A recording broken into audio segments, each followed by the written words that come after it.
All right. Good evening, everyone. First, I'd like to ask Mr. Savoy to lead us in the Pledge of Allegiance. To the flag of the United States of America and to the republic for which it stands, one nation, under God, indivisible, with liberty and justice for all. Thank you. First announcement is at last month's town board meeting, Mr. Savoy was appointed as a permanent member of the ZBA. Congratulations.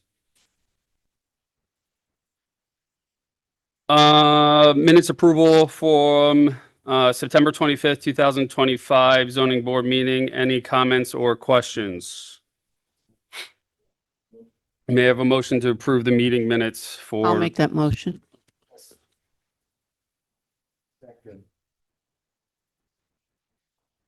Mr. Smasinow, Yeah. Mr. Quillen, Yes.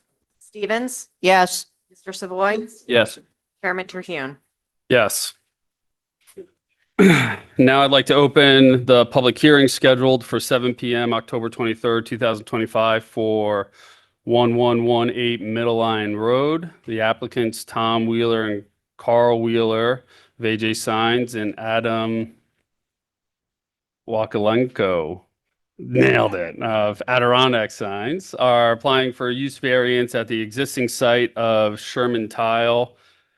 The applicants are seeking approval for a use variance to allow for light manufacturing. In order to allow for sign manufacturing at this location, the property is owned by PureTech Enterprises. Nice. The affiliated owner is Rick Sherman, who has provided their authorization for this application. The site is approximately 1.22 acres with 260 plus feet of frontage on Middle Line Road and is zoned in R2.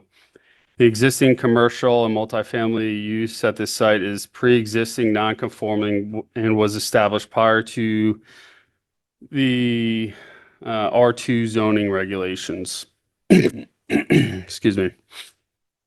At our August 28th, 2025 meeting, this project was classified as a type 2 action under secret, making this exempt from further environmental review.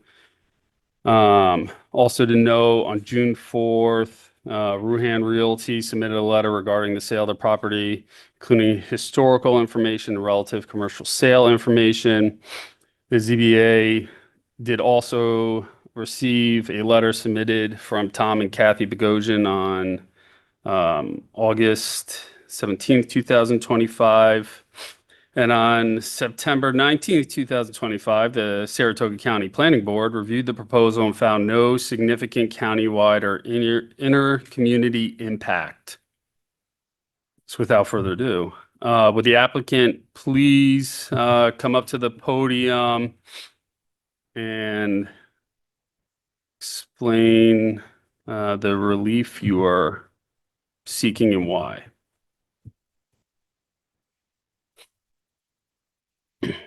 Tom Wheeler with AJ Sign Company. So basically what we're looking to do is put a sign company in the Sherman Tile building.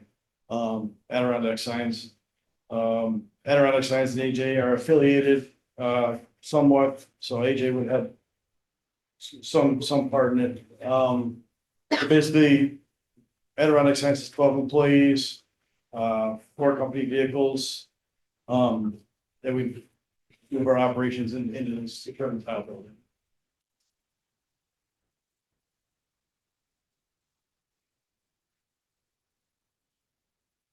Yeah.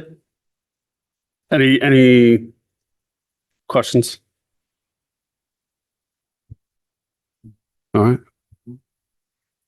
Very good. Would anyone from the public like to speak? You can sit down.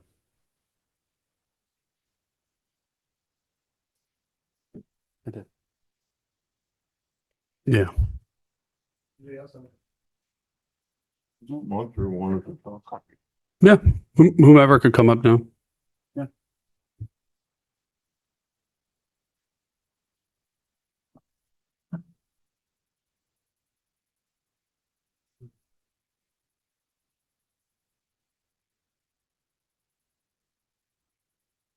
Chairman, members of the zoning board of appeals, my name is Matt Jones. I'm a lawyer. I practice here in Saratoga Springs. With Jones D. Grassi, and I'm here tonight presenting this. I have a hard time hearing. You here? I don't know if I have a microphone. See here. Thank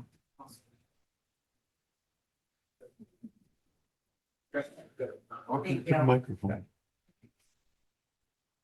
Um. So, we just got introductions, which is great. And, I represent Mr. and Mrs. Bogosian. Tom Bogosian is unable to be here tonight, with another commitment. And Captain Bogosian is sitting in the chair. We are here to oppose the relief sought by the applicants. Notwithstanding the fact that we wish them well and where they are, in Saratoga Springs. And wish their company well, but we feel strongly that we don't think this is the parcel that is well suited for the neighbors in any case, and at least for the Bogosians who live close by. And show the specs on here.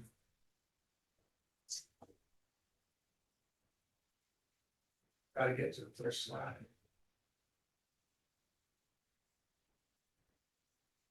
Which is here. Or not? Want me to go to the next one? Oh, I'm sorry. I'm pressing the buttons over here, expecting to change. And they're being controlled. Man, I'm sorry, yeah, so if we start on this guy, now we're together. So what you're looking at here is a 1992 survey map, and it contains in it a reference to, on the left-hand side, that what is now the R2 zoning district, and it also depicts here the location of Mr. and Mrs. Bogosian's house, property that they bought from the Shermans. And it depicts the site which is pending here, and for which the relief is being sought by the petitioners. This is next slide. And so and this is Sherman Tile, which is at this location for a long time. And it's circled in the back is where Mr. and Mrs. Bogosian own and live and have for a number of years. So the proximity here is a little over a football field, 120, 130 yards or so. So fairly close proximity. Yes. I got a question for you. You referenced in the first slide there, 368 feet. What's that reference to, the driveway? For the distance between here and the house. That's 368 feet. It looks a lot further than that. Yeah. It would be to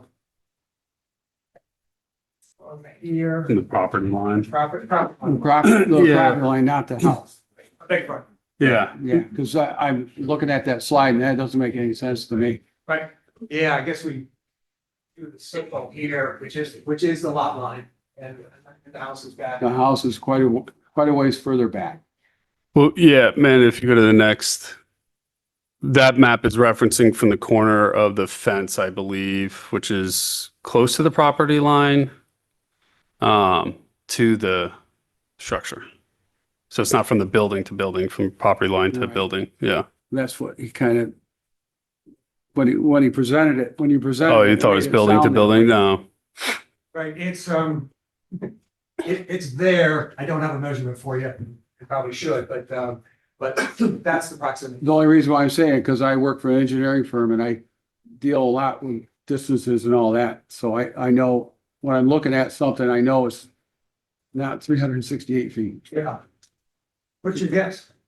Can I ask you a question? I'm sorry, Quick one. did you finish? I don't want to jump Yeah. on. You get your question answered? Yeah. Okay, I got a question. Sure.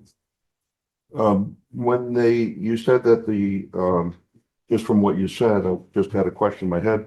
So, the property was sold from the Sherman Tile family, I guess, to your client? I believe that's right. Yes. Okay, was there a house there already? Excuse me? Okay, So you built the house looking at that property? While there was a business there? in my statement, I will explain that.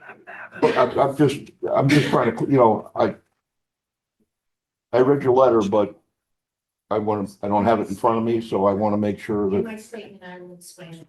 so there was a business there, and then you cited the house looking at the business. That's basically what I'm looking at here?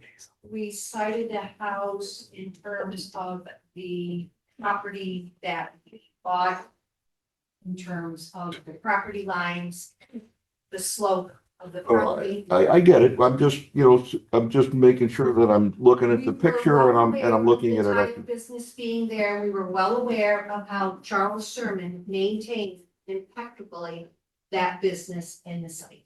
Okay, And then we decided after that, that we would buy the purchase, I- after we consulted with Mr. Sherman. thank you.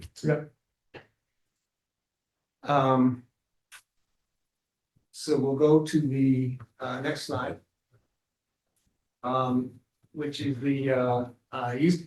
Get closer. Use variance criteria.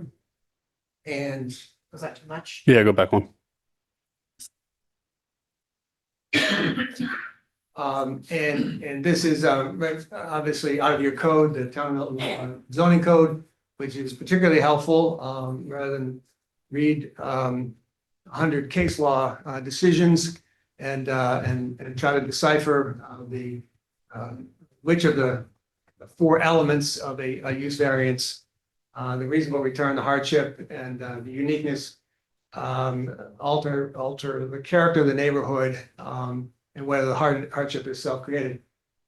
There's versions of that throughout the case law in New York. And so it's nice, the town of Milton has gone to great lengths to codify all of the use variance rules. And so this is the burden of every applicant to meet in order to sustain, which is most folks in the legal world will tell you is a very high burden, and one expects that the great bulk of applications for use variances do not actually get to the public hearing process or be successful. I say that just generally having practiced in 46 years now. Number of use variance in and around Saratoga County is pretty thin. That is not to say that use variants don't succeed. They do. They are high burden, and as appears here, this is what the burden is to do that. So the permitted uses in the under the ordinance are these here. Where's the goal?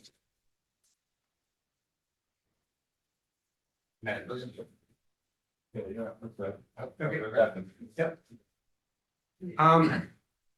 So this is from the Andrew case over city of Gloversville case out of the third department. A 2003 case, an appellate division case out of the third department, which is the department which governs in upstate New York here. And from that case, there is a recitation at the top of the test once again. And I've highlighted in red here the language which is to satisfy the first requirement, the landowner. And so The hardship that we're gonna be looking at has nothing to do with these fellows who are up here wanting to relocate their business. So I know there's a fair amount when they appeared the last time and talked about their business, and I think it's wonderful, and I hope they can find a site that works for them. But as far as the law of variances goes, that's not the relevant criteria as to whether or not they can meet that test, because they're not part of that test. It is the landowner, the property owner, who must meet the use variance test. And to satisfy that, the landowner must demonstrate factually by dollars and cents proof, and you're probably familiar with that if you've been on the ZBA a while. You've heard that term before. Dollars and cents proof of an inability to realize a reasonable return under existing permissible uses. So we're going to get to those existing permissible uses, and those are as they appear in the R2 zoning district. So that's what's available under the R2. And so what's that talking about? The Jones versus zoning board, no relation. Don't know who Mr. Jones was. Hope he did well in his case. But that stands for the proposition that an applicant for a use variance bears the burden of demonstrating that the restrictions on the property have caused an unnecessary hardship, which requires a showing that, and it has these elements here. The hardship has been one of the disqualifying items would be if the hardship has not been self-imposed. So how does that come into here? The general proposition on a self-imposed hardship is that if you take action that causes the hardship, and as a result of that action, you can't use that as proof of a hardship under the case law, and in this particular case, the town of Oneonta. So hardships are considered self-imposed if the variance applicant purchased the property subject to the restrictions and was aware of the zoning restrictions at the time that it purchased the property. So that eliminates those who would come forward and say, you still don't see? There we go. Here we go. Okay. I'm sorry. I need to give you a signal, and I haven't been doing it very well. So anyway, of the criteria that the hardship has now been imposed, how does that occur? We contend that occurred in this particular case when Mr. Sherman conveyed title to the property to Paratech Enterprises in August of 2005. And that conveyance essentially had Paratech Enterprises who bought the property for $300,000. And you say, well, how do you know that? Oops, gotta go to the next slide. How do you know that? And that's because the transfer tax, deed stamps, as we call them, $1,200. Do that calculation backwards, and you'll find out that the transfer tax on $300,000 is $1,200. So that's how you know what the consideration paid from one party to the other. So now Paratech Enterprises LLC becomes the property owner. So they take in a position that whatever burdens exist along the property, they don't go away simply because there's a new title holder. So they are burdened, as I lay out here, in August of 2005, the property sold for $300,000. And so Paratech received the property and a deed subject to Milton's zoning laws. As set forth in the R2 zoning, and but they are the beneficiary of a pre-existing non-conforming use for retail sales. Put another way, the Shermans had the ability to continue using for those retail sales. And for the 3 apartments, again, pre-existing non-conforming uses. But they can't expand beyond that because that's a self-created hardship and is not permitted by zoning law. So that's why Paratech is here, Paratech being the applicant, is here seeking a use variance.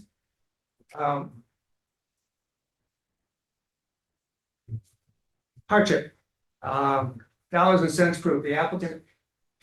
Can we go back? I jumped ahead of you. I think it's the 4th slide. Not good. Slide parts. That's versus Gloverville, the 4th slide. It may be the 3rd. Yeah, Town of Milton zoning. it's back to the Glover's location. Okay.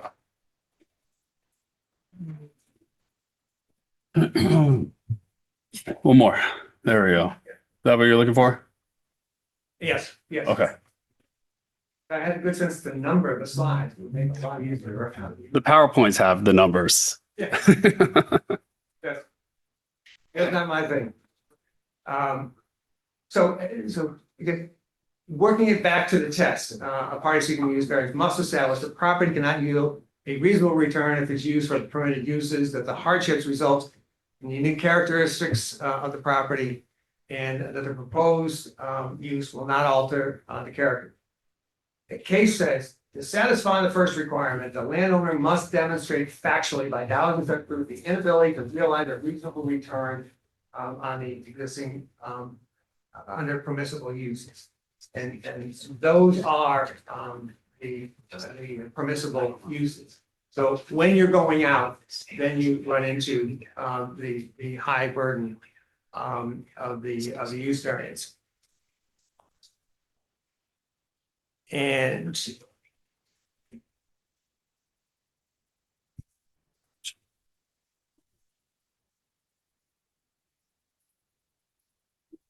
under those circumstances, the burden on the applicant is upon the review of all of the permitted uses.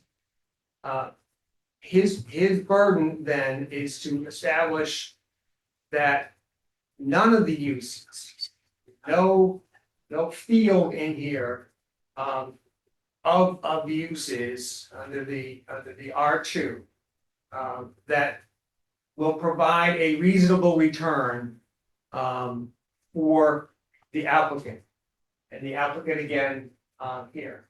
So you have to discount all of those uses and prove by the term dollars and cents proof that an applicant cannot obtain a reasonable return for any of the uses there. That's a high burden. It requires dollars and cents proof. And as of tonight, I'm not aware of any dollars and cents proof submitted to the Zoning Board of Appeals in connection with this application for a use variance. And in the absence of that proof, the application must fail. It does not get to first base in an application for use variance. Again, that's an awfully high burden. It is the burden under New York law as I've just described. So that's where we believe the applicant is not unable to reach first base under these permitted uses because they have not provided the dollars and cents proof that they cannot get a reasonable return for any of the uses. And that reasonable return, dollars and cents proof, which must come from. So I will stop here at this point. And I do know that my client doesn't want to speak to the board before we close the public hearing.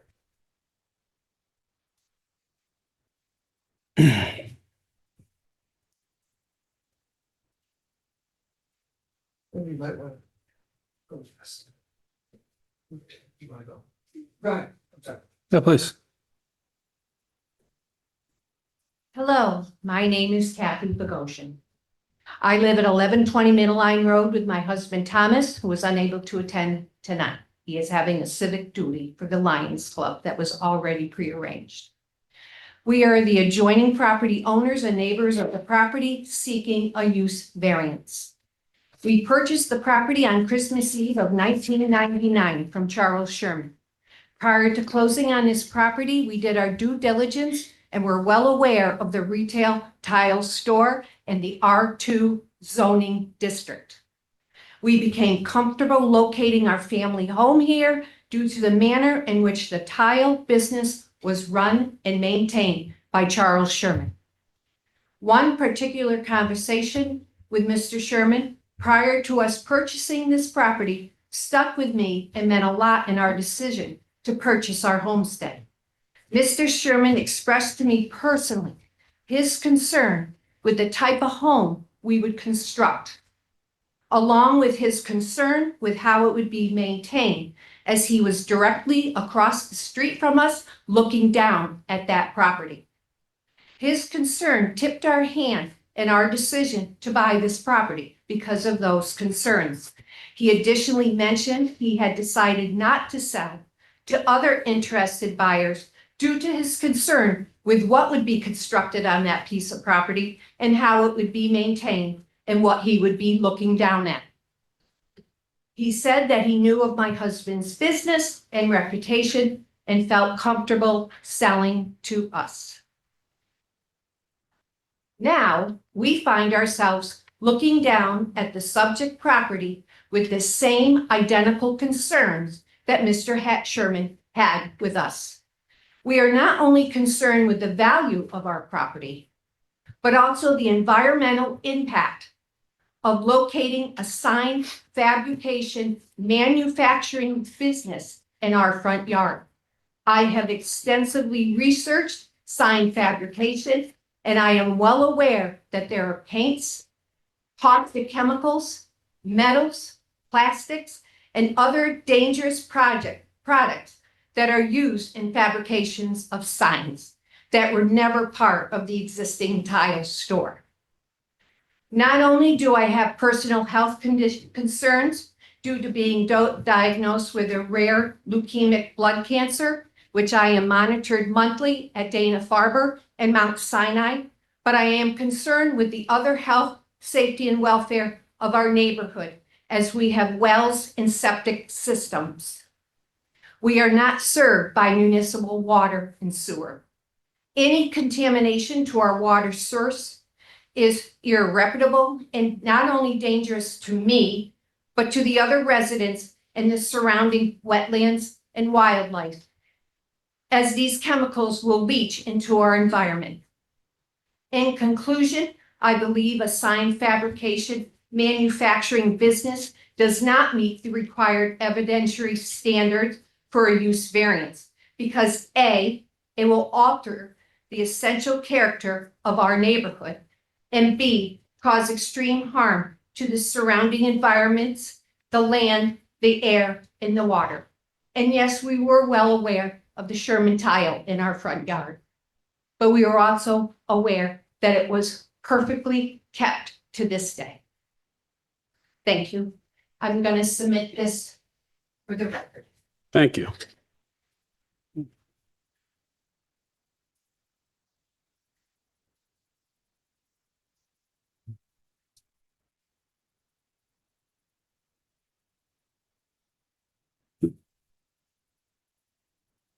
The letter mentions photos.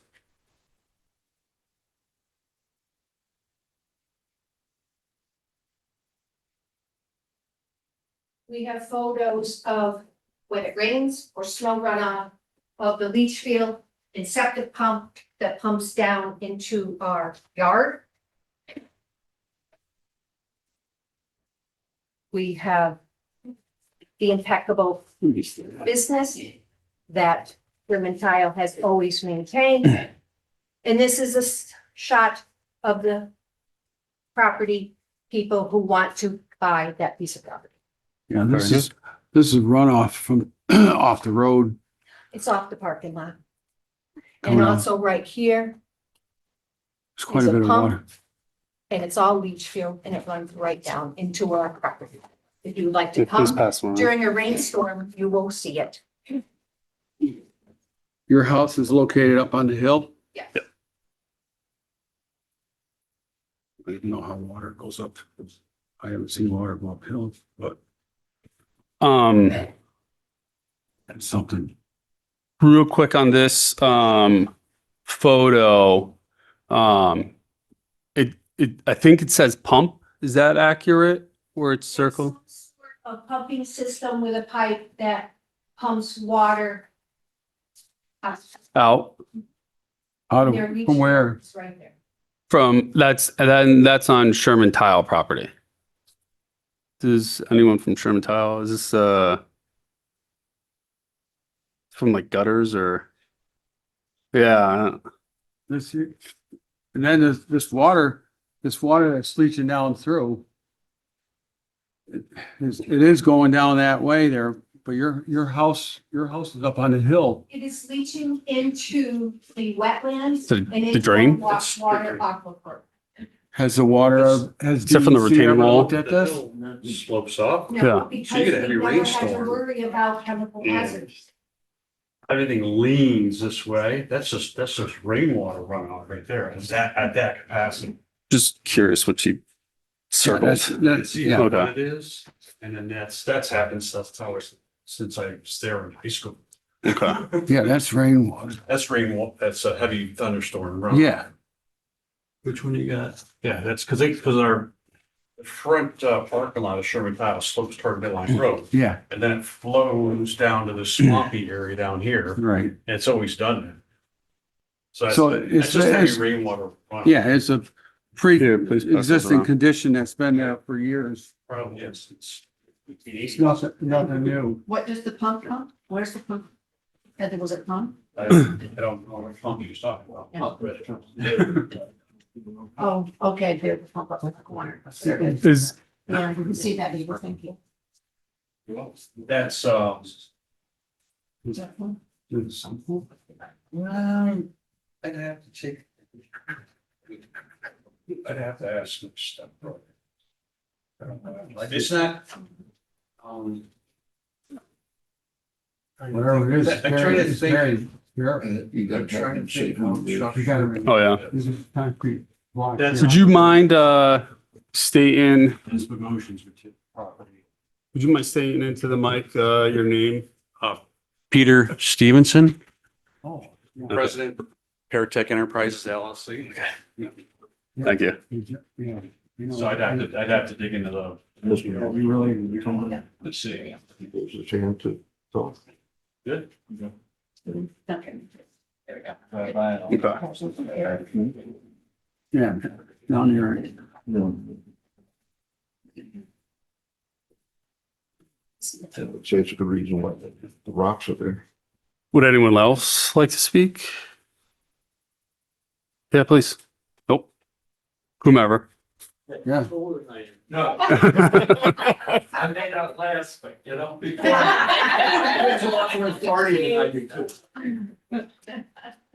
So my name is Bob Israel, and about almost 10 years now, I bought a farm, the Big Red Farm barn from and house from Chuck Sherman. And what's that address? It's 1135 Middle Line Road. And it actually, I didn't compare the surveys or look at it, but almost sure that it actually goes right to Sherman Tile. And it's right across the street, Yeah, I know. Sherman Tile. It extends that far. So I am an adjacent, I guess, property, or at least across the street. So I've been on the Saratoga Planning Board and Zoning Board of Appeals. Matt Jones was often, as you can see, he's a darn good lawyer. Um, and I'm also a licensed attorney. So I never formally practiced, but I owned a lot of property in Saratoga and the surrounding areas. So I bought this farm from Chuck Sherman, and I immediately, and I think the character of the neighborhood is something that should be mentioned briefly, is that these neighbors are very close, and I'm kind of a newcomer, but I still feel very strongly about them. I mean, I bet Rick Sherman pulled me out of the mud across the street 6 or 7 times. And he was there faster than I could get off the tractor and step into the mud. You know, he was there with his tractor pulling me out. And all the neighbors, they had parties together, and it's painful to actually, you're going to be on one side or another, so you're not going to make a friend of one side of it. And I feel, I feel problems because of that, but I'm hoping that my truth, as I express it to you, will overcome that I've taken aside. And I'm for this use variance. Matt was describing a dollar and cents test. And that might be true, but I don't think anything in those court cases say that it's got to be prepared by an accountant or by a CPA firm or by an engineering firm or anything else. It's simply, some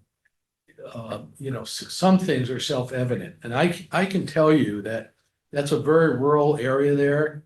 I can't imagine another use of that property. I mean, there's no, it could be a garage or a horse stall, but that's not a reasonable use of that property for a reasonable return. And how many tile companies, let's face it, are going to come in and rent that property? Tile is being overtaken by large box stores. So you're not going to find a small family-owned tile company any longer. I don't believe. Be very, very difficult. And how many smaller concerns that could use a property like that, which is a big warehouse, parking on the outside, and a showroom inside. If I could come up with 5, I'd be very surprised, but certainly one of them would be a sign company. Some of the things talked about was, for instance, the toxic materials that they use. Well, we all use toxic materials. If we drink from plastic bottles, that's toxic. If we paint our house, those paint cans are toxic. That's the reason why they pick them up separately occasionally. That sort of thing. Do they have a site plan review here? I would assume so, after you get a permit. I don't know that for a fact, but I assume so. Then the building department takes a look at it and says, these are potential problems. We want you to study this with an expert and come back with a solution. And I would assume that might be done here if in case there is a real issue. They talk about polluting the aquifer. Our farm, again, is right across the street. It's a little ways down, quite a ways down from where this particular building is. But we dug a well recently, 700 feet into the bedrock. And we did not come up with an aquifer, a body of water down there. As a matter of fact, we had to frack the bedrock down below, 700 feet in the ground in order to get water. And it was, it's good quality water, but we're down a long way. And you'd think if there was an aquifer, which my way of thinking is a body of water under the ground, we would have run into something. We're below all these other people. I have no fears that our drinking water is going to be polluted. In terms of the cleanliness of this place or how it's going to be kept, again, a site plan review might say, we don't want materials stored on the outside of the building. If you're going to store them, you store them behind a fence so that it's screened from people seeing it. They might say, we don't want heavy equipment like tractors or, large man lifts or things like that, parking on the site. There are many things that can mitigate potential problems, but the tradition in that neighborhood is all Sherman. They owned it all, and they were very good neighbors, and they still remain. So I'm very much in favor of it, and I really hope that there's no adverse impact to the Bogosians. Thank you. Thank you. Thank you. Would you like to come up now? Yeah, please. Sure.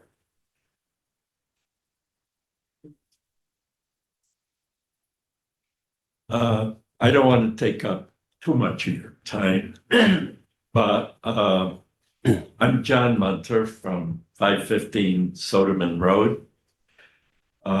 Besides living up there, I have a lot of property surrounding Sherman Tile, including 12.38 acres directly across from Sherman Tile that I bought from Chuck Sherman. Time marches on at this time in history, but it was probably 7-10 years ago. And when I bought this property, I had no concerns about the Shermans being there. And I gotta back up a little. I'm on the comprehensive planning committee right now in the town. And I'm hoping to move forward on our new zoning plan. And if I go back to 1972, I was on the original plan that created zoning in our community. And when you're on all these committees, you have a lot of friends, and you also lose a lot of friends by being on these committees, because everyone isn't in the same agreement. And I kind of find myself here in the same way tonight. I kind of know, unfortunately, because of my age, I kind of know everybody up and down the street. And I know the Bogosians, and Chuck goes way, way back. He created this business here long before I even created a small business in the town of Milton. And being on this comprehensive plan committee now, one of the things I've really realized is our town has to look at small businesses as being a very critical part of our town moving forward. We don't have industrial space. We gave that up many years ago when the town of Milton owned the airport. And when they turned the airport over, if they had had a little foresight, they may have kept 100 acres for industrial development, but they didn't. So that ship has sailed. So when we look at our community today and we see all the people commuting from Albany to Milton, we have to really have respect for our small businesses and what they do to support our town, often not requiring many town services, but allowing people to own a business here and work in our community without having to travel 30, 40 miles down the road to go to Albany. On all this, when I talk to neighbors, all the neighbors up and down Middle Line Road communicate with each other. When early in the game, when Rick came to me and told me he might have to downsize his tile business for the reasons that were already presented today. He also told me that he was looking at potential people to buy that place that would be respective of the site and the continuing a business that everybody up and down Middle Line and the rest of the town of Milton would applaud. And during that discussion, he turned down a few businesses that would have made no sense at all to be there. And he did this on his own resolution without even conferring with neighbors. So his interest has always been transferring this property in a way that would be respective of the way the Shermans carried on this property for, I gotta think it's 65 years. And when I look at the importance of paying attention to attracting small businesses into our town, I think it's very important that we try to do this. And I've looked at Adirondack signs. I think they'd be a first-class movement into taking over the Sherman Tile. And even though I have land 12.3 acres across the street from Sherman Tile, and I have probably a couple hundred acres surrounding Sherman Tile, within probably less than a quarter of a mile. I have no problems with this, and I think it would be a great contribution to our town. And I hope the zoning board in the future, when they look at different businesses that would like to survive in Milton, you want to take a good, close, hard look at these people because we need them in our community. When you look at the number of small business, our little business has grown to maybe 40 employees. We're situated in an old farmhouse on Murray Road that looks like the old farmhouse I grew up in, freezing without any heat upstairs. But we use that farmhouse for our business today.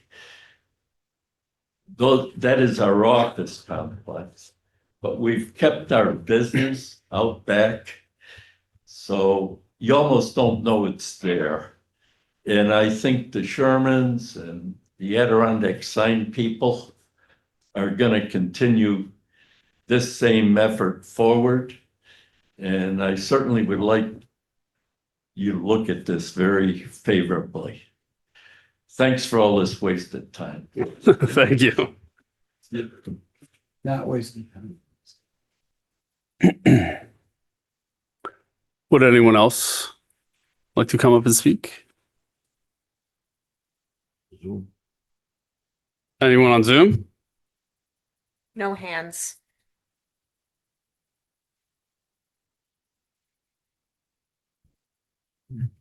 All right.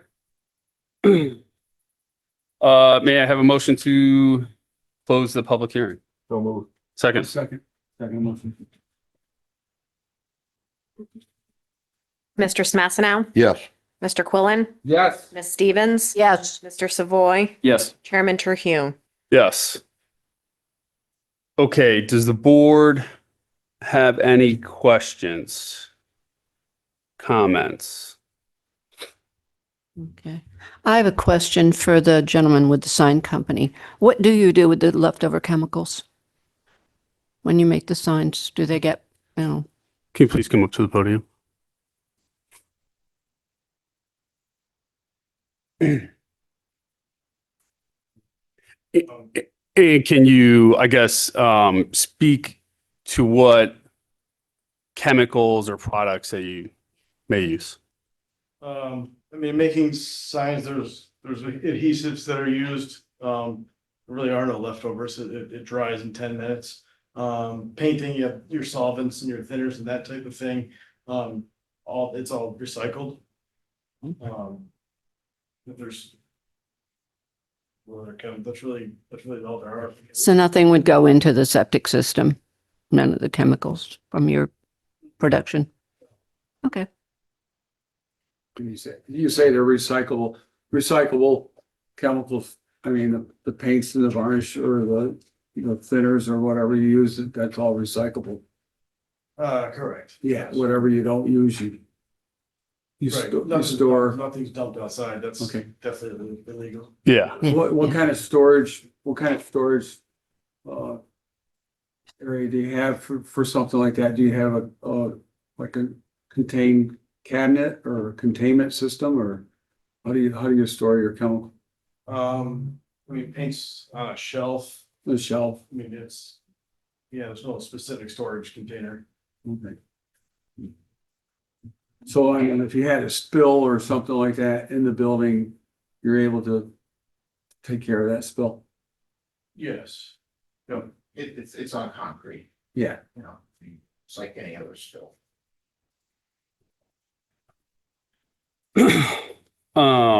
If you don't mind, just staying up real quick. Now your business was, I guess classified as light manufacturing. According to Town Code, Section 185, light manufacturing, assembly, treatment, processing, or packaging of products that does not emit objectionable levels of smoke, noise, dust, odor, glare, or vibration beyond their property boundaries. Obviously, we we know your business is light manufacturing, which is classified as currently. I'd also like to read Town Code Section 18067C, allows some modification to a non-conforming use as follows. Modification, a non-conforming use shall not be changed to any other non-conforming use.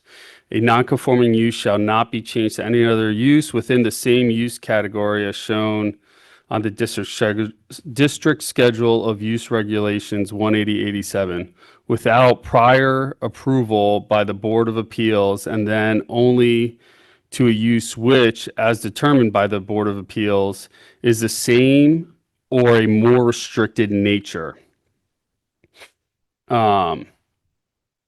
So I would like to ask a couple questions about light manufacturing and assembling of packaging. Can you go over, I guess, what that looks like, or assembling of products? Building a sign. Yeah, what goes into it? A typical aluminum cabinet, for example, sheets of aluminum come in on a truck, unloaded. They're gonna be cut, By what? CNC machine. Okay. There's gonna be some welding, some grinding. It's gonna get primed, painted, assembled, and then loaded on a trailer, brought out to install with one of the cranes. Awesome. And then what kind of treatment do you do to products? Do you treat anything? Yeah, paint them. Okay. That's not really treatment. What about packaging of products? They get shipped assembled or Yeah, just sometimes? built and then, loaded onto an open trailer and then brought out for install. To the site?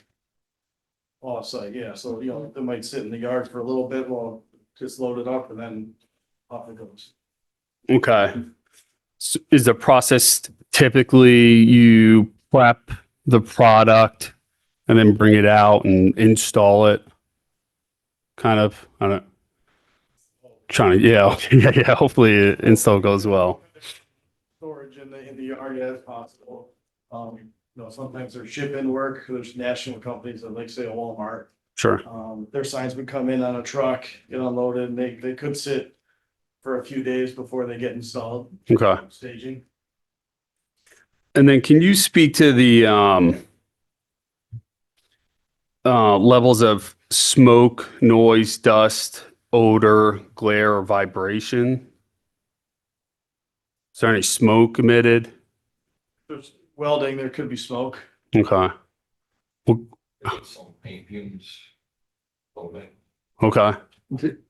If they have, if you're doing any welding, do you have like an exhaust filter system? Something that would be incorporated in the building? At AJ we do, Adirondack does not have that yet.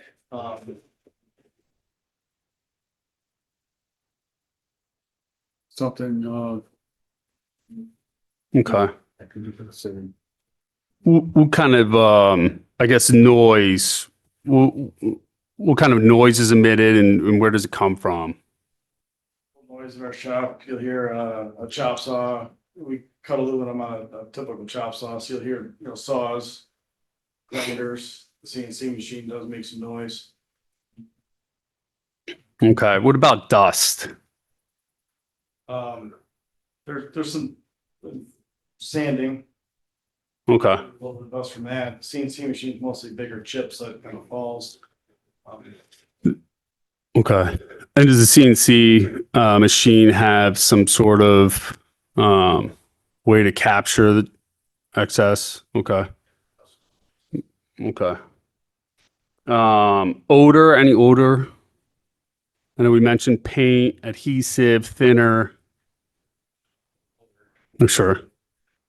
That's contained to the building? Yes. For the most part, yeah. I'm gonna ask any glare or vibration.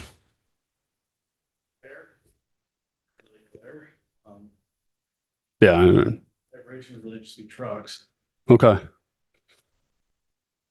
Okay. Yeah, I want to make sure that we understand what light manufacturing is.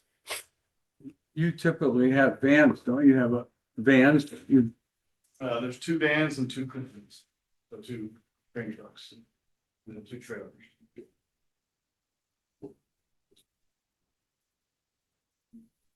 Any other questions? This, no, I don't know. No? Okay. You can be seated. Thank you. Can I have a representative from Paratech, please come up? Yeah. I have a couple questions. Yeah, please. Yeah, at the podium. Okay. Thank you. Are you familiar with I guess what occurs inside the inside of Sherman Tile? Yeah, I worked there for 26 years. Okay. We would receive, obviously customers come in and order tile. Yeah. I would place the orders. We'd have the different tile distributors around Capital District bring it in a tractor trailer. I'd go out with the fork truck and unload it, bring the pallet in, break it down basically by customer, count the material, things like that. Everyone, we'd have, if a particular customer had a foyer and they wanted a pattern in the floor, like a medallion or something, we would take the whole tiles, it could be the size of this top right here, mark it out with a magic marker, then take our wet saw. And the wet saw has about a 10-inch blade on it, and water sprays on the blade to keep the dust down. Yep. And we cut the pattern, and then we basically, get it segregated. And then at the job site, our installers would put the pattern on the floor. So you had, a wet saw cutting tile, which is not a quiet thing. Sure. Yeah, so that's what you'd want to make sure. I always made sure there was water in the wet saw to keep the dust down, things like that. We did also load trucks outside in the parking lot, flatbed trucks. Big jobs we did in Glens Falls, Howard Lake George, take the port truck out and put on 10 pallets of heavy tile on a flatbed truck. Truck driver straps it down. So there'd be a lot of action going on, you know, and people in showroom, things like that. Yeah, please go. So you use saws, Yep, wet saw. wet saw, which I know they're loud. They are very loud. They're loud. I know they use saws, and I've heard saws like a bit. Yes, the company I worked for the last 10 years after Sherman Tile was Window Tech Systems in Malta, New York. Yeah, And we cut aluminum extrusions all day long, and that was extremely loud too. Same kind of thing, very, dusty, noisy. 'cause I work around a lot of construction and Yeah, you know the deal. Okay, can you speak to, I'm gonna go through a couple, I guess, can you speak to the assembly of the products? I know we spoke a little bit, you're cutting cutting some product there. You mentioned the saw. The one thing, is there some sort of exhaust or vent system at Sherman Tile? Exhaust system, it was the primary thing with the wet saw was keep the dust down. No. It didn't get extremely dusty in there. Yeah. Because Okay. of the water spraying on the tile itself. So we didn't want to obviously have Yeah. that much dust in there. Sure. Yeah. If it got a little dusty, we crack open the overhead door a little bit. Okay. And I got a question. Yeah, please. So when you were putting down the tile, when you whatever materials they use, was it, I don't know what that stuff was made out of. Was it polymers or? Basically, thin set mortar is basically like modified concrete powder. Then you'd add a white latex powder to it, so it's sort of more flexible before the bond breaks. So you mix that up on the job site. So you have bags in the back of the van. You put your jugs of liquid additive in, and you mix those up outside the customer's house, basically. Okay. You wouldn't, because if you mix it at the building, by the time you got to the job site, it'd be as hard as a rock. Yeah. But, all that stuff was stored in the building? Oh, yeah. Oh. Yeah, the powder, the bags are 50-pound bags of powder. Basically, back in the day, it was 2-gallon jugs of liquid, you don't want them to freeze, so they would be, we'd have them all stacked neatly in the back. We had some racks we put together and stuff like that, and there'd be other paraphernalia you had to use for tile installation back there. Okay. I guess, what do you do for treatment of the products? You treat the tile in any way? The tile? Yeah.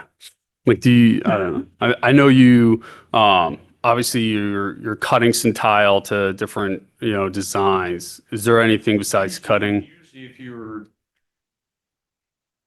Usually if you're doing natural marble, which is very porous, we would, I remember times taking a silicone sealer, like a penetrating seal, like you might put on your leather shoes or something like that, and putting that on the sheets of marble or the whole pieces of marble, so that when you got to the job site, you didn't have to go through that step. That step was already done, and you could just lay it, and then the next day grout the floor, and you're done. You didn't have to waste a day trying to seal it on the job site.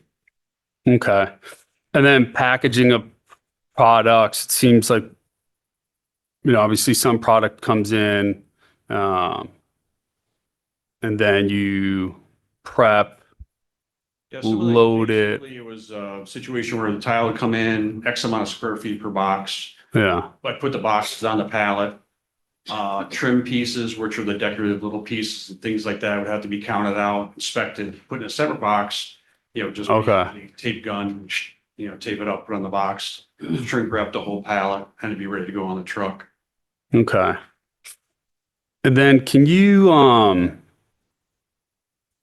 guess, speak to what kind of Is there any smoke emitted? No, there was no smoke back in the warehouse. There was Okay. nothing burning in the warehouse. Yeah, No, there was no burning whatsoever. okay. Noise, what kind of Do the noise? wet saw. Yeah, sauce, okay. Grinder, Yeah, yeah, sometimes the guys would have to use hand grinders with 4-inch wheels on them, like a Makita grinder to cut, notch out for, light switch or something like that. oh, yeah, So that would produce a little bit of dust. okay. Any odor? You mentioned some, There's no solvents or anything involved, odor. I mean, the only thing I can think of is, we park the vans inside the building when they start up in Yeah. the morning, they drive them out. Yeah, sure. Okay, And then we did, we had our fork truck is electric. Yeah, and then any vibration beyond the Yeah. property? Oh, no, there's no vibration. okay, so most of that's just at the property. All of it's in the property, doesn't expand beyond the boundaries. Vibration? The smoke, noise, dust, odor, Oh, God. but I'm assuming noise probably, Not, probably the noisiest thing is when they have to plow the driveway and turn the stuff. Yeah. Yeah, okay.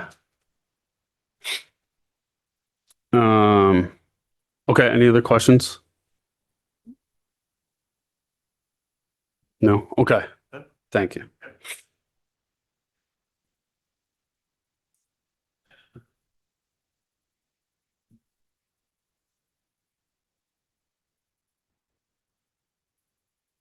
All right, I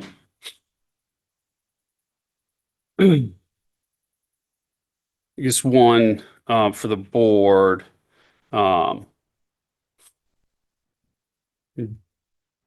you think Sherman Tile is a light manufacturer business?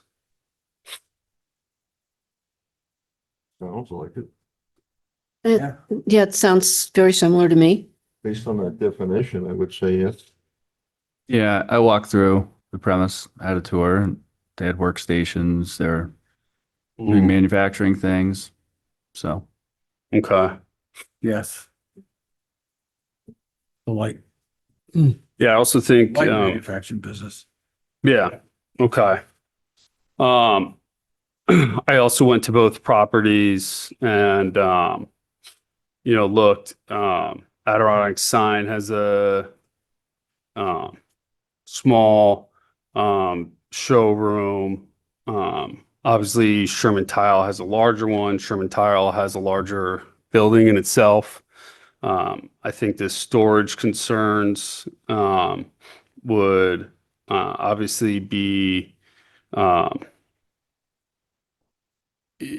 guess fixed, obviously by going into a larger, building.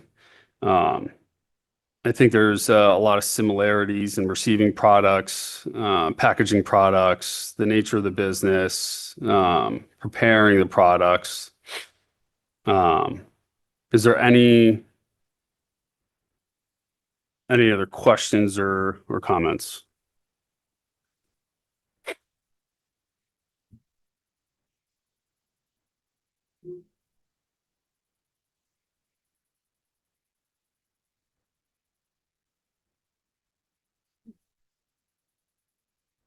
All right.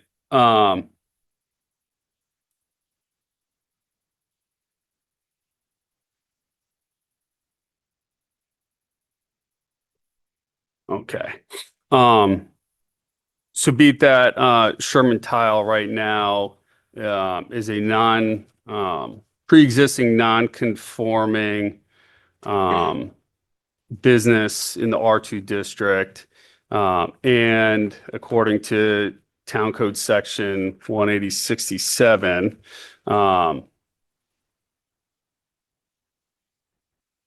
paragraph C modification, I'd like to have a motion to approve and determine, the use continues to be within the light manufacturing category and the character of the use is the same or a more restricted nature. May I have a motion? Second? I'll second. Want to be the second? Yes. Mr. Smassino? Yes. Mr. Quillen? Yes. Ms. Stevens? Yes. Mr. Savoy? Yes. Chairman Terhune? Yes. Okay. I'll go over, Town Code Section 18067, paragraph C again. Modification, a non-conforming use shall not be changed to any other non-conforming use. A non-conforming use shall not be changed to any other use within the same use category as shown on the district schedule of use regulations 18087 without prior approval by the Board of Appeals, and then only to a use which, as determined by the Board of Appeals, is the same or a more restricted nature. All right.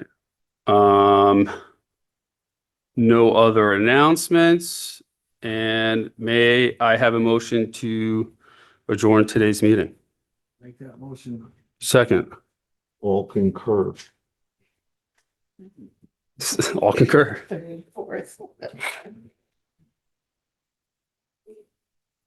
All right, thank you, everyone.